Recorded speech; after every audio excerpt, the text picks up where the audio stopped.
Welcome, and thank you for joining the channel. Please help this channel by liking and subscribing. We really appreciate it. There are no ads on this video. If you have a scary story you would like me to share on this channel, comment below and your story will be featured in a video. Now sit back, relax, and enjoy these creepy encounters with the paranormal, accompanied by rain and thunder. It had started innocently enough. She bought some incense and a bath bomb from the New Age shop in the village and felt cleansed by the handy scents. She went through a gnomes phase where we had jolly, bright colored porcelain faces peeking out of every nook in the garden. Then there were the crystals, placed in certain areas throughout the house to maximize their energy. Not to mention all the groups for art therapy, meditation, and yoga. Still, I'd find her crying from time to time, rubbing the little key of Dad's she kept hung around her neck. The next craze, and it was the one that seemed to help the most, was fairies. The shop had ordered in these little statues of different fairies, each one striking a distinctive pose that conveyed something of its charm or personality. They were made of iron and had, even to my unbelieving eye, quite impressive detail. She bought several and created these little shrines everywhere, filled with practical flowers lit by candlelight and burning certain types of incense. As dusk would fall, I'd find her on her knees in front of a given shrine in a trance, whispering, pleading. As an offering, she would leave little piles of change, mostly coins organized by size, which after a few weeks gave me an idea. My mom had an issue with her work boots for a while.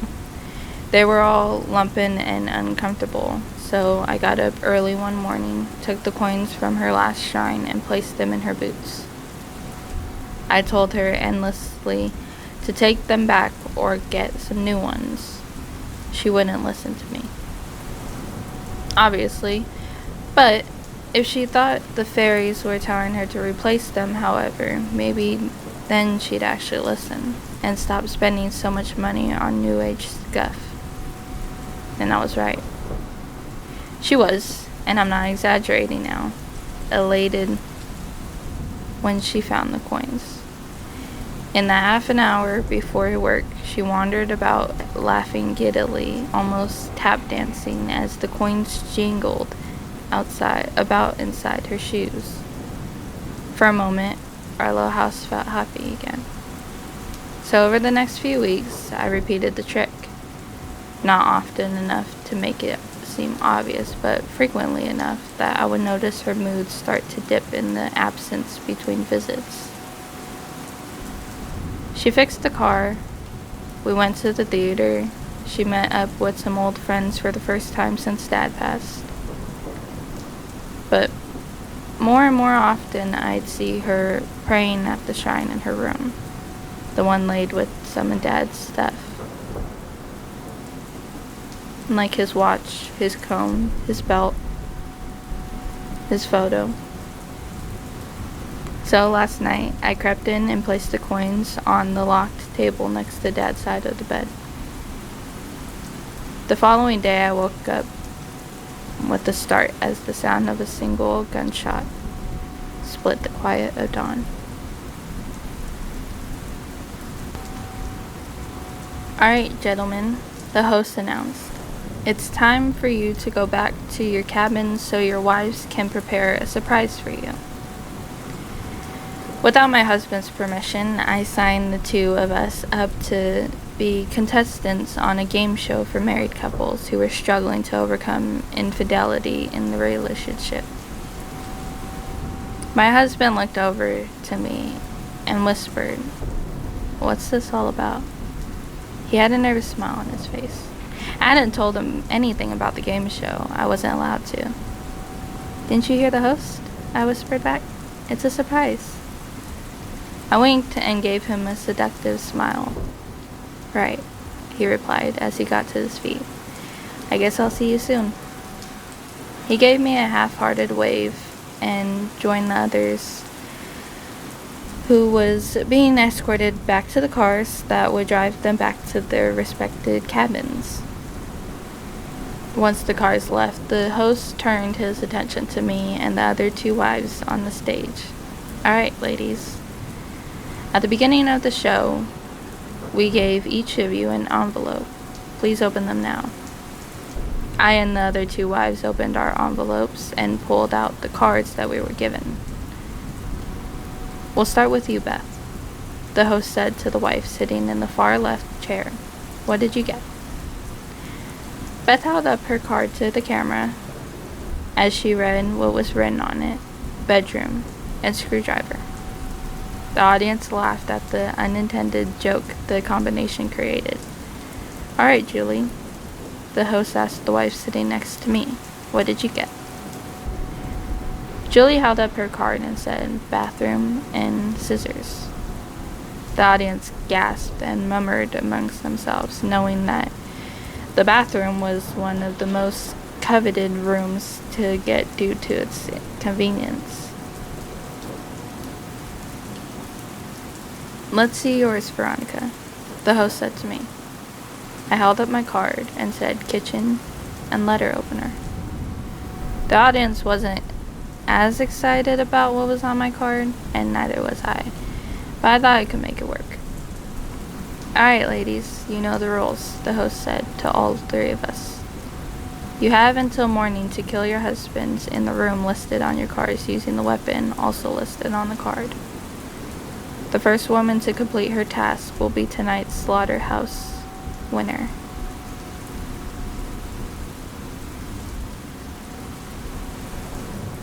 A suburban neighborhood had this family of four: Mommy Christine, Daddy Matthew, and Big Brother Max with little Vivian. Vivian hated funerals, not because they were sad, it was because they were quiet and she couldn't play around much. One evening, Grandpa Lucas had passed and Mommy, Daddy, and Max had to attend. No one was up to babysit Vivian, so they started to try and let her stay home. Before leaving, there were ground rules. They would be back in an hour, never open the door for everyone, and snacks are in the fridge. As the three left and soon after finished the service, they decided to call Vivian before heading to the car. "Hi, Mama. I watched some videos today and learned how to dance. Wanna see?" Mom responded, "Of course, my love." Vivian then started to dance in the middle of the living room facing the TV, until Mom realized. Who was holding the phone? Mom asked, "Vivi, sweetie, where's your phone placed?" Vivian replied, still bursting of energy, "Mr. Gubby is holding it." The mom's heart pounded as she asked, "Who's that?" thinking and praying it was a stuffed animal she had named Mr. Gubby. "Did you open the door?" "No, Mama. He came through the window." Vampires are typically the hardest to kill. Stake through the heart, an old adage known, but it works for a reason. Witches aren't too bad. You just have to strangle them before they can use any of their spells on you. There yet to get me with their black magic. I've had lots of encounters with zombies as well. Zombie clowns are one of the ones that scare me the most. But you just have to use the adrenaline to smash their heads open like the pumpkins that litter the street. My name is Joshua Diano, and I'm a professional monster hunter, have been since '99. People aren't aware, but monsters hide in plain sight most of the time. All of the devilish creatures I've listed above, likely in the reader's countries, even your city or town, even on your street. Only select people have the vision, the ability to be able to see these monsters for what they truly are. I'm one of those that possesses the vision. I'm one of the ones with the task of ending all of them. Some bad people know I have the vision, however, and these people want to stop me. I have to constantly move around the country, evading capture. They're ghouls, the ones that hunt me. Ghouls that ride on beasts and screech like sirens when they're nearby. That's my sign to finish the job and hide the body. The monsters are a lot smaller than you'd imagine as well, easier to kill. I only work around the end of October and I don't get much out of the job, other than the chocolates and candies that spill from the baskets that the monsters carry after I've slayed them, of course. It's getting to that time of year again, and I have a lot of work to do.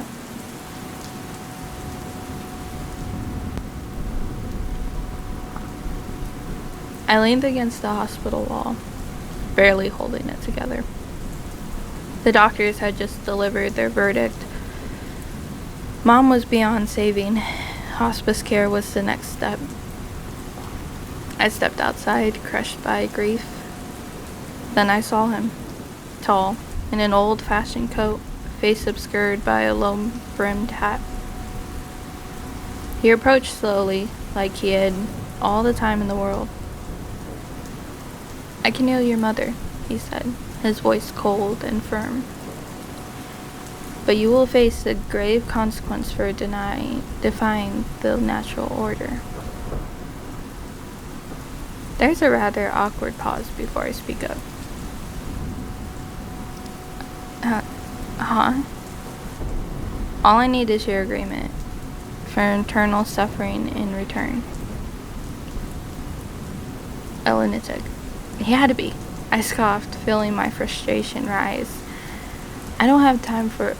There is no lie in what I offer," he interrupted, his tone unnervingly calm. I hesitated. He seemed serious, and I wasn't about to push a crazy person. The parking lot was deserted. My heart pounded, and I nodded just to end the conversation. "Fine. I agree." Internal suffering, what? What a joke. The man gave a single nod before vanishing into the night.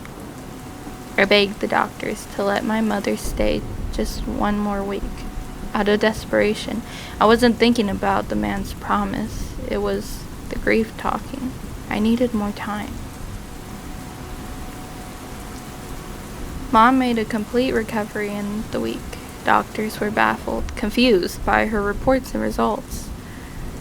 "Nothing short of a miracle," the head of the oncology department told me. I couldn't believe it. My prayers had been answered, and I clung to that joy like a lifetime.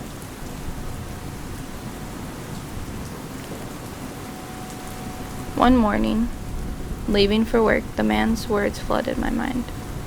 I grabbed my keys, deciding to shake off the feeling. I had work to get done. It was a mere consequence. A random man's words doesn't cure an illness, but medication and treatments do. I was halfway through the drive to work. A truck slammed into my side of the car, my body twisted, bones shattering under the force. Just before my vision went dark, I saw the man. My eyes opened, and I'm back at the front door. The keys were still in my hand, the memory of the crash, the pain, the darkness. It was also vivid. What the hell was that? A vision? A dream? Whatever it was, it felt agonizingly real. I wasn't about to test it. I ordered a cab, deeming myself unfit to drive. It was another car this time. The same screech of tires, the same blinding impact. My world crumbled again. More pain, more crushing force, and again, darkness. Back at the front door, keys in my hand. I chuckled nervously. I'm tired and stressed. That must be it. I decided to take the day off from work. A few hours later, as I descended the stairs, my foot slipped. Crack. My neck snaps. The last thing I see again is the man looking down at me. My eyes open again. I was back. Alive. And at the front door.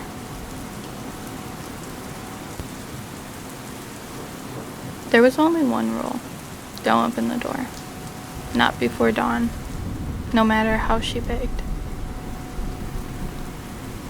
Mother reminded him constantly. She'd tell him, if you open the door, he will surely die, just like your poor brothers. Mother made sure he understood.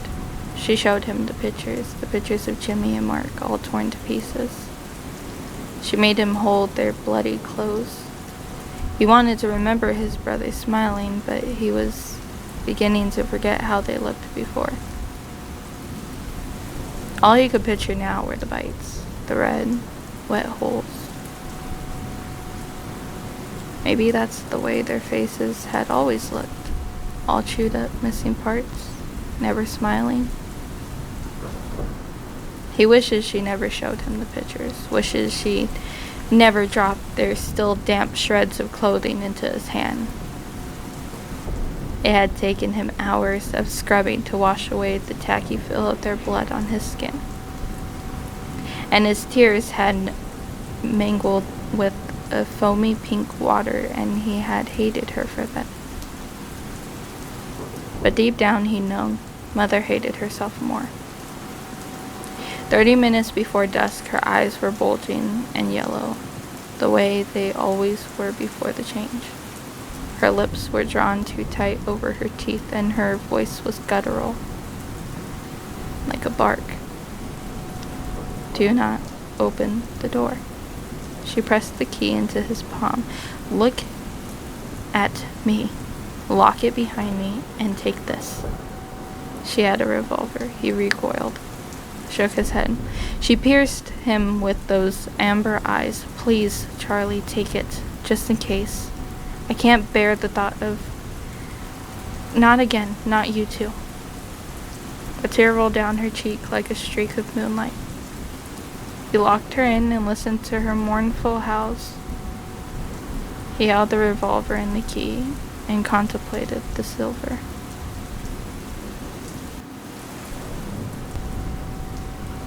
Mother always said that anger was poison, and poison is best left bottled up. My entire life I was taught never to show my frustration. Father would throw things at me, put cigarettes out on my skin, but she never tried to defend me. She wouldn't even defend herself. Things always work themselves out, sweetheart, she would say, her voice flat and her eyes dead. And some feelings are best kept hidden. She encouraged me to channel negative emotions into something else. Let them hurt other people.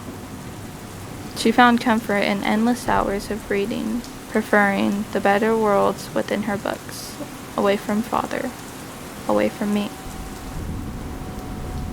But I didn't want to escape. I wanted to scream. So I began keeping journals, dozens, going all the way back from when I was 7.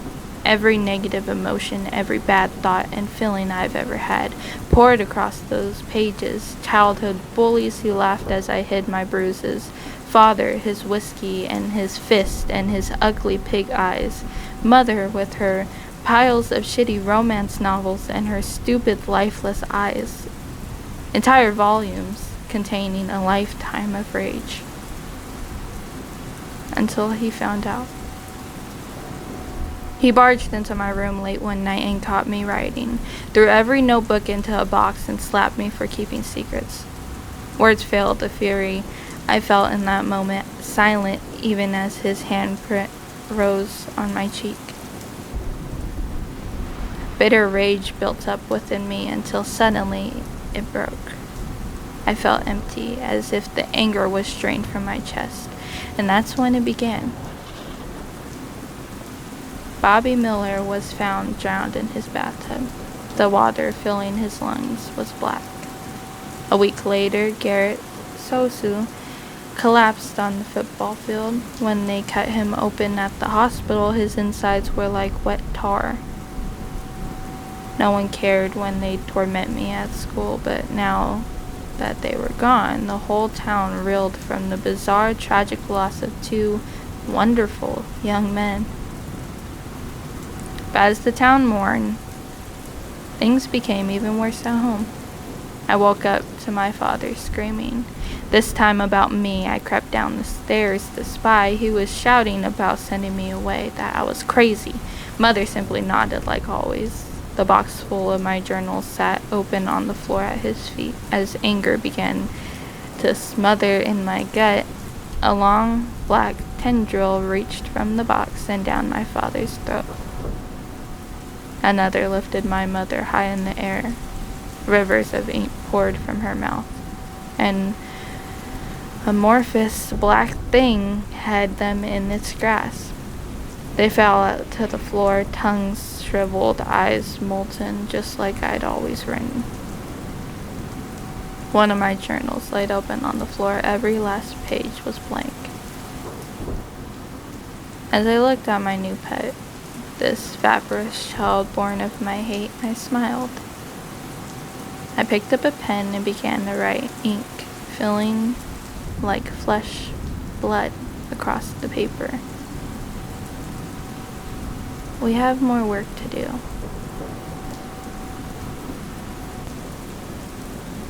Deep in the forest, there is a lonely old tree. The trunk is wide enough that 4 men could reach around it with their arms outstretched. But it is not that tall. It is bent and crooked. The trunk is blackened as if the tree had burned, but it is not dead. It is only sleeping. They say those who are asked, let's hope it won't wake up, they finish. It stands alone in a clearing, as if no other trees or plants dare to grow near it. The ground is dry and lifeless. The roots curl across the cracked ground like the tentacles of some deep-sea creature. The bare branches reach skyward like fingers, desperately scrambling for something to grab or hold on to. No birds build their nests in the tree. No squirrels, not even insects, seem to want to come near it. There is a small sign next to the tree that tells us that it is an old magic tree where people are said to have stuck nails, among other things, to cure diseases and the like. According to the sign, it's called the Father's Tree, but the natives, it's called the Fierce Tree. Every now and then, the tree bears leaves. Those are red as fresh blood. There is no rhyme or reason to when the tree bears its red leaves. It can happen at any time of the year, with no clear cycle for when and how far between. Sometimes 2 years in a row, sometimes more rarely, sometimes often 10. They just come. Then the old men and women who sit in the cafes drinking their coffee, or who sit and stare blankly in front of them at the retirement home, begin to whisper to each other. It's hungry, they say. Now it's going to eat soon. The toddlers on the preschool ground run around and shout at each other, be careful or the tree will catch you. Those who are closest to life's extremes feel it. They know what awaits. And every time this happens, someone disappears. Also, this completely incomprehensible and without reason, incoherently, sometimes an animal, tame or wild, sometimes a human, old or young. It doesn't seem to matter. As often, they are found by the roots of the tree, cold, dead, and covered by the tree's red leaves. Then the old people stop whispering, and the children stop playing. The tree takes you, and everything returns to normal, and the tree goes back to slumber. How long until next time? A year, 2, or 10, no one knows. But everyone has grown used to it. We always fear when the tree will wake up again. I used to think that cursed places and monsters were kids' stories. Now, look at us. It may not be a natural relationship, but we're living proof of the paranormal. This all started when I was third wheeling my new roommate, Mika, and his then girlfriend, Esme. Mika and Esme over to our place for dinner. And I was trying to get them to break up. Anyway, Mika brought over some fast food chicken meal from a place I didn't recognize. It tasted okay until I bit into a meat cube. A literal solid cube of inedible meat. I spat it out. Gross, man, Mika said. Wrap that shit up. Sorry, I responded. And then its eyes opened. It split apart, and a bloodshot eye glared at me. Holy fuck. I jumped out of my chair. What? Goddamn. Mika left the table to hide in the living room. Oh my god, Esme said, suddenly standing next to me. It's alive. She reached out a finger, and as soon as they touched, it bonded to her, molding into her skin seamlessly. Shit, I'll get off.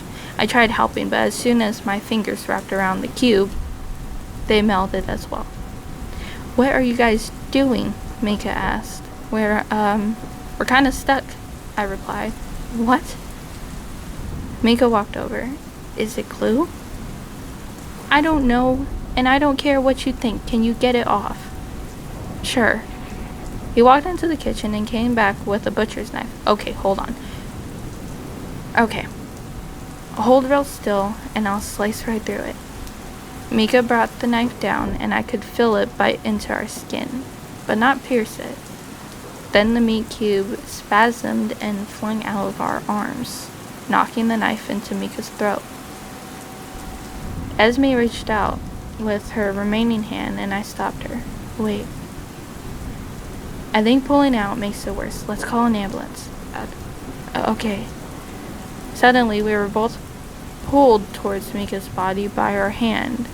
We landed on our knees, our faces almost pressed together, while the meat cube shoved itself into Mika's throat.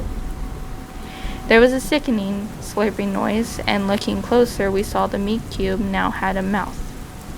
We couldn't move until it was finished. Afterwards, we made plans to hide Mika's death, and ended up falling asleep next to each other on the couch. We woke up looking like this. Our heads, shoulders, torsos, and legs all fused together, and the meat cube formed a large mouth on Esme's stomach. Luckily, we both still have one free arm. We're together forever. Except, we know why you're here. The meat cube eats for us now. And there's only one thing it wants to eat, and it eats every last bite.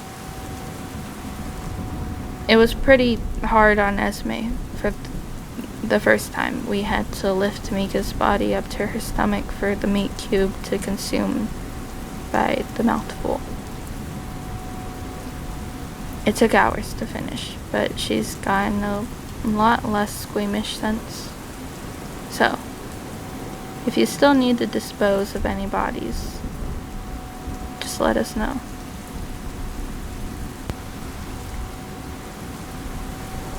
Nell saw her at the far end of the alley.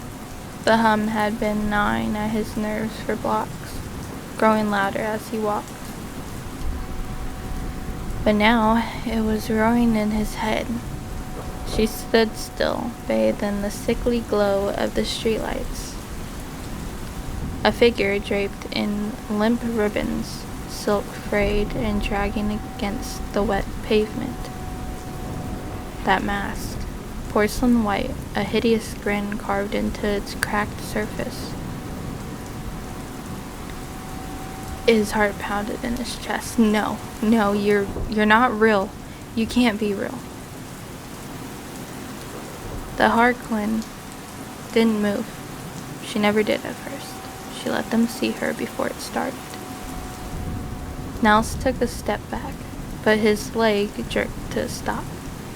He looked down, panic crawling up his throat. His foot was lifting, slowly, against his will, hovering over the pavement. Then his arm, bent at the elbow, moved upward. A sudden sharp twist, and he nearly screamed from the strain in his tendons. What the hell are you doing to me? Her head tilted, just slightly. Her bells, the ones he couldn't see, chimed with a sickening sweetness. His body jerked again, his knee slamming forward, sending him stumbling. Another spasm shot through his arm, pulling him into a grotesque, unnatural bend. Stop! His voice cracked, desperate. But the words did nothing. His fingers curled, twisting backward, pulling painfully at his skin. Please, I'm begging you, stop. Her hand twitched. His spine arched. Too far, too fast. He tried to scream, but his mouth clammed shut. Teeth grinding, every muscle in his body was rebelling against him, jerking in time with the invisible strings. He was her puppet now. His legs kicked out in a deformed mimicry of dance, his joints bending in ways that made his bones crack. His breath came in gasps, but no sound escaped his clenched jaw. Her porcelain grin widened as she jerked him again. His body slamming hard against the alley wall, his ribs crunched, but the pain didn't stop him from rising. Rising and dancing again, limbs bending into shapes he didn't recognize. The bells echoed louder. His legs gave one last shudder as his knees snapped sideways. And still, she danced with him. It was my birthday today. I was so excited, or at least is what I thought. I hate when my uncles bring that chubby little prick to my house, always the center of attention. I despise him since the day he came out of the womb as a screeching raisin. All the eyes on him, leaving me alone with all the party shebang. I am the birthday girl, goddammit. He is not. He is not his birthday. The worst thing is that they let him blow out the candles of my cake. That crossed the line. They let this awful four-legged waste of human DNA staring in a moment that is supposed to be mine. Then, I remember the time I talked with our next-door neighbor, Mr. Rodriguez. She told me with nostalgia about a party tradition she used to have. It consisted of smashing the birthday boy or girl's face in the cake. A light bulb popped out on my head. Now I'm going to prove that this little bundle of joy is not going to ruin my special moment. After he blew out the candles, I immediately smashed his head on the cake. My bliss muffled the screams as I saw red flowing down the table. The best thing is that I never heard or seen my uncles again. The worst is that they are going to send me to a youth detention center. Why nobody told me that my birthday cake had wooden dwells inside of it, I still don't know. It was a perfect day at the traveling carnival. Alex, my 6-year-old son, was practically bouncing with excitement as we wandered through the fairgrounds, taking in the sights and sounds of the rides and games. His favorite moment came when we finally reached Dandy, the carnival's most beloved character.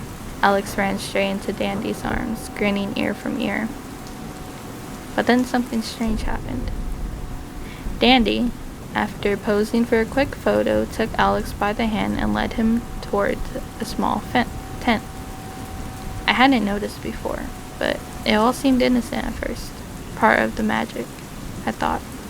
But when they slipped behind the tent's flaps and they closed, I felt a cold knot tighten in my stomach.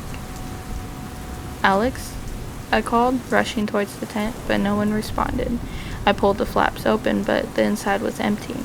Panic set in as I frantically searched the carnival, asking workers, but no one seemed to know where Dandy or my son had gone. Every moment felt like an eternity. Frantic, I returned to the tent and pushed my way inside, determined to find Alex. On the other side, it wasn't the colorful carnival I had just walked through. It was something entirely different. Hidden behind the carnival's facade was a dingy, shadowy area that didn't belong.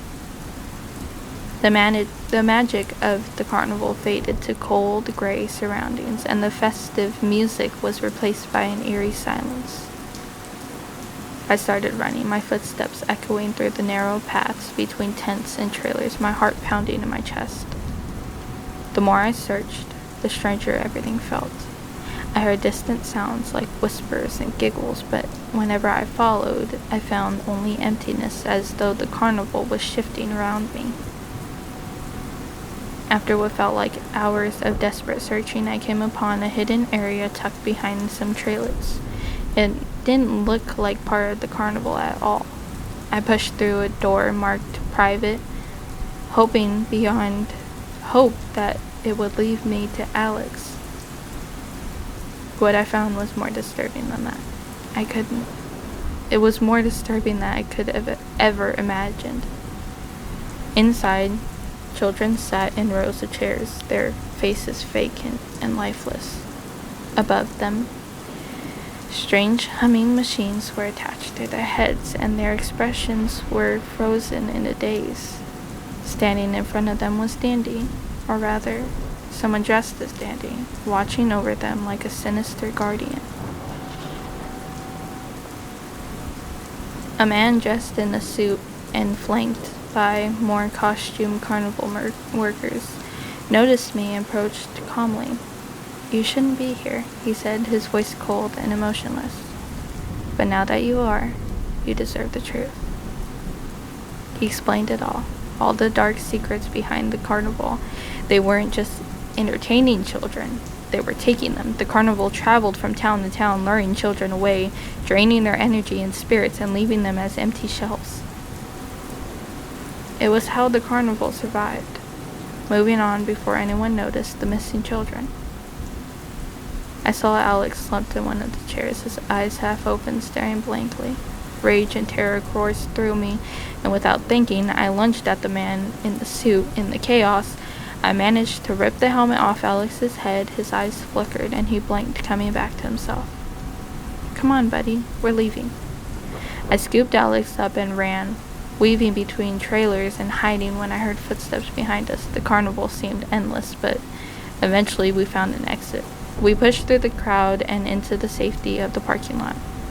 When I looked back, the carnival was still in full swing, none of the visitors suspecting the horror hidden within.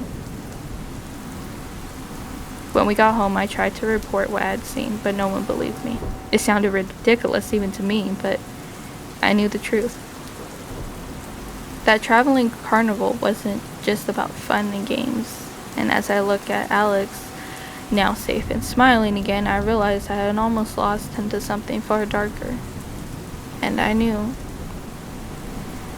wherever the carnival went next, more children might not be so lucky. Help.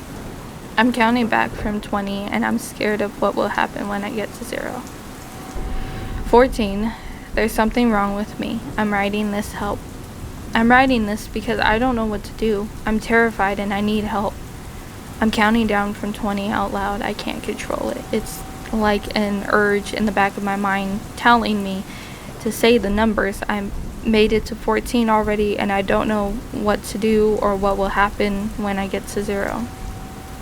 It's like when you're 13 looking over a drop and your brain tells you to jump, but I can't stop myself from saying it even as I'm typing this. I can't stop my hands from typing 12. I can't bring myself to delete them. It started about an hour ago. I haven't been able to stop since. I read that article. It's an article in the news by some professor or doctor, 11. He said that the body has the ability to tell itself when to die. That the mind has such wholesale control over the body that it can tell it when to die. All you have to do is concentrate on what you want to die and your mind will take over the rest. Of course, I didn't believe it. Who would? It was so ridiculous, so I tried it. I thought about when and how I wanted to die. 10. I told myself to go for the most ridiculous death I could think of. I decided I should die when I'm 60 by skydiving into the volcano as AC/DC play a live concert from the ground. 9. But then I realized even if it was true, which it couldn't be, would I know for at least another 37 years. So I tried it again, but thought about dying later today. Nothing specific. 8. Just at some point of the day that's when the counting started. All of a sudden I heard a voice. At first I thought there was someone else in my house. Then I realized it was my own voice. 7.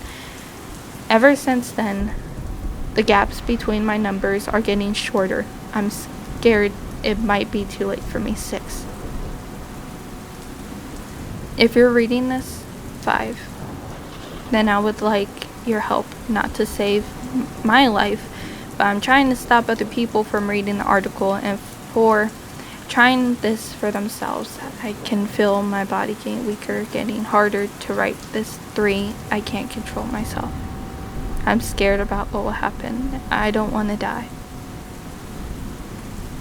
It's getting harder to concentrate on what I'm trying to say. I think my body is shutting down. I could feel my heartbeat getting weaker, my breaths getting longer.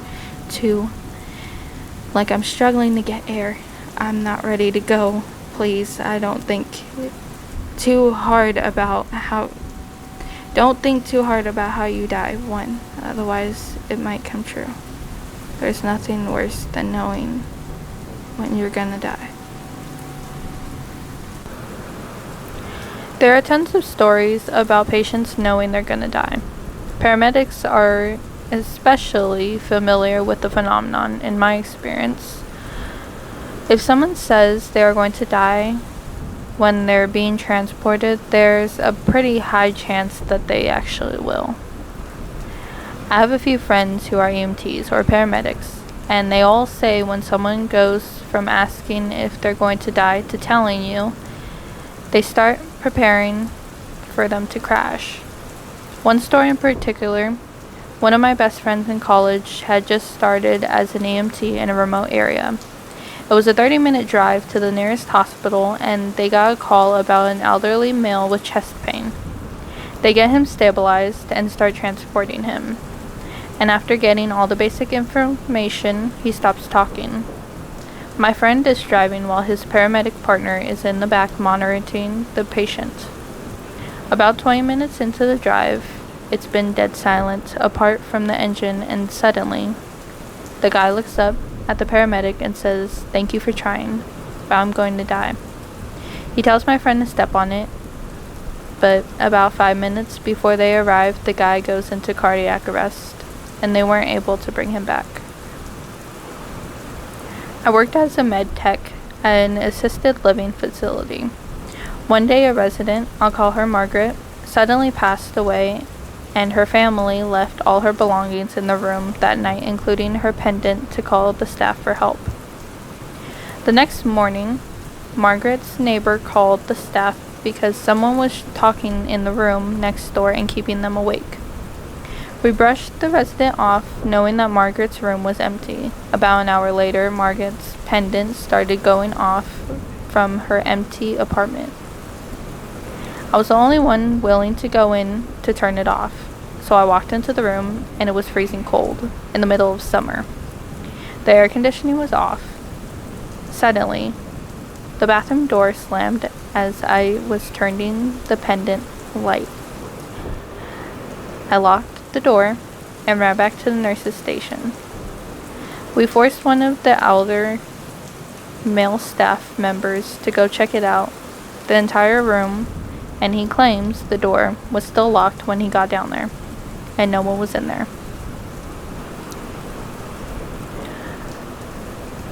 I know you asked for nurses and doctors, but I couldn't help but tell this one. Growing up, my maternal grandmother and I were always pretty sensitive to paranormal stuff, but my mother was not. She thought her mother was a crock, and she was sure I was making stuff up, just as a preface. So while Mom was in the nursing school, she worked as a home health aide. She got a pretty cushy gig working with this disabled woman named Mary. I was too young to know what was wrong with Mary, but looking back at it now, I would guess she was someone who was mentally unstable. Mentally, she was 5, but physically, she was in her 50s. Mary's parents had provided well for her, left her with her own giant, beautiful home fully equipped for a handicapped person. Enough money, enough fun to finance care, etc. So Mom was one of only 4 staff to work with Mary, because she did not like new people. 2 midnighters and 2 day staff. She received around-the-clock care, but Mom was able to bring Mary home with her. So we spent a lot of time with Mary as a family. Mary was sweet and very kind. I actually have an old photo of me, her, and my mom when I was dressed for one of my dance parades. We loved her to death. One morning, on a day my mom was off of work but had school, she got up in a rush and ran downstairs. I thought she was late to school, so I went down with her to help her get what she needed to leave. But she was on the phone, dialing people who were not answering her. I will never ever forget this. Mom was shaking and crying, blubbering to herself without making any real sense. She finally slammed the phone down on the table and put her hands on her face. I asked what was wrong. She told me she had woke up to go see Mary at her bedside, patting her hand the way she always did when she was very pleased with something Mom did. But when she sat up in bed, Mary was gone. The phone rang, and it was the nurse at the house. Mary had passed away the night before. She came to tell my mom goodbye. She still never believed in the paranormal, but she did quit nursing school and never worked in a home health again. She never said, but I got the sense she couldn't handle another Mary happening to her again. Mom was pretty stoic, but that broke her. My aunt is a nurse and told me some stories, but this one stuck with me. There was an old lady who insisted on being strapped down at night in her bed. She told my aunt that there was a dark figure that was trying to grab her and take her out of the room, where she would die. My aunt and other nurses obliged, and for the next few nights, she would check on her, and it would look as though someone was trying to pull her from the bed randomly while she slept. My aunt is then off, and whoever is this lady's nurse does not strap her down at night. Nurses found the old lady dead, laying on the floor by the door, her hand outstretched past the door and into the hallway. We never